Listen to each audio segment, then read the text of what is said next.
Delhi police ने दिल्ली के सबसे पॉश एरिया सिविल लाइन में हुए 77 साल के नामी बिल्डर रामकिशोर अग्रवाल के हत्या के केस में कई सनसनीखेज खुलासे किए हैं।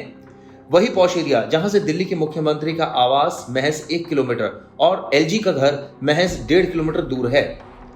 वारदात के बाद मौके पर पहुंची पुलिस भी मर्डर की इस प्लानिंग को देखकर हैरान थी।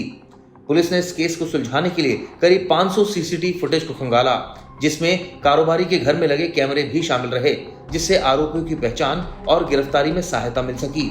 सीसीटीवी फुटेज में साफ देखा जा सकता था कि किस तरह लंबी दीवार फांदकर हत्यारे बाहर से आते हैं और उसके बाद मोटरसाइकिल पर बैठकर फरार हो जाते हैं। इन सब के बाद पुलिस 8 टीमों का गठन करती है और तफ्तीश में जुट जाती है। वारदात में सभी खुलासे हैरान कर देने वाले थे। खुलासों की पहली कड़ी में पता चला कि दिल्ली के वीवीआईपी इलाके की इस वारदात को अंजाम देने के लिए आरोपियों ने पहले एक बाइक को चुराया और फिर चोरी की बाइक को छुपाने के लिए नजदीकी इलाके मुकुंदपुर में आरोपियों ने एक किराए पर मकान लिया। आरोपियों में से मुख्य आरोपी को घर के सभी लोगों की गतिविधियों के बारे में अच्छे से जानकारी थी, क्योंकि वो पहले से पीड़ित कारोबारी के घर काम कर चुका था। उसे ये भी पता था कि पैसे किस अलमारी में रखे जाते हैं। साथ ही उसे ये भी पता था कि कॉलोनी में पाबंदियां और किस वक्त होती हैं। शातिर इस सभी का फायदा उठाकर वारदात को अंजाम देने पहुंच जाता है। प्लानिंग के अनुसार वो दीवार फांदकर घर में दाखिल हो जाते हैं और ग्राउंड फ्लोर पर मौजूद बिल्डर रामकिशोर के कमरे में घुस जाते हैं और बेरहमी से चाकू से एक के बाद एक उनके शरीर पर कई वार करते हैं, जैसा वो सालों पुरानी दुश्मनी का कोई बदला ले रहे हों। इस बात का एक और सबूत मिल जाता है जब आरोपी ने बुजुर्ग बिल्डर के शरीर के साथ गले को भी चाकू से गोदकर मौत की घाट उतार दिया। हत्या के बाद आरोपी वहां मौजूद करीब 11 लाख कैश, विदेशी करेंसी, महंगी घड़ियां लेकर फरार हो गए।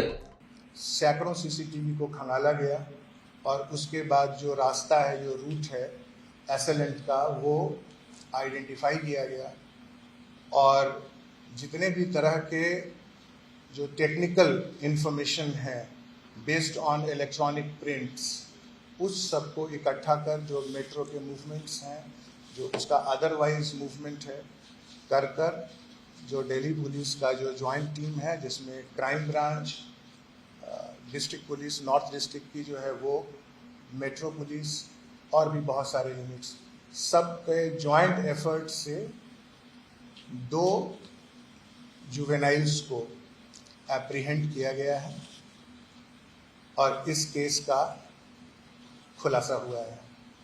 जो जुवेनाइल्स हैं उसमें एक जुवेनाइल, क्योंकि जिस तरह से इस नृशंस हत्या को अंजाम दिया गया, उससे इनिशियल इंफॉर्मेशन ही था कि जो एसएलएंट है उसको घर की टोपोग्राफी के बारे में, जो मृतक हैं उनके शेड्यूल के बारे में बहुत ही डिटेल आइडिया है।